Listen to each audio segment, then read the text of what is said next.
ছোটবেলা থেকেই আমার অভ্যাস হয়ে গেছে ওয়েভের উল্টো দিকে হাঁটার। চারপাশে তাকাই, একদিকে ব্রাজিল আরেকদিকে আর্জেন্টিনা। হলুদ নীল আর নীল সাদা পতাকায় ফেসবুক, পাড়া, আড্ডা সব ভেসে যায়। সবাই চিল্লায়, তর্ক করে, গলা ফাটায়। মনে হয় দুনিয়ায় ফুটবল বলতে এই দুইটাই আছে।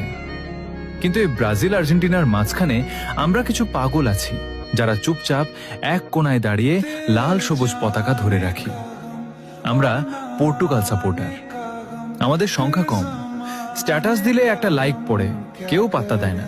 কিন্তু ভালোবাসাটা কম না, কারণ আমরা সাপোর্ট করি রেজাল্ট দেখে না, প্লেয়ারের হাইপ দেখে না। আমরা সাপোর্ট করি সেই অনুভূতিটাকে যেটা প্রথম দেখায় মন কেড়ে নিয়েছিল। হয়তো আমরা কখনো সংখ্যায় ৪৫% বা ৪৪% হব না, হয়তো আমরা শুধু ১%ই থেকে যাব। কিন্তু সমস্যা নাই, ভিড়ের সাথে গা ভাসিয়ে দেওয়া সহজ, কঠিন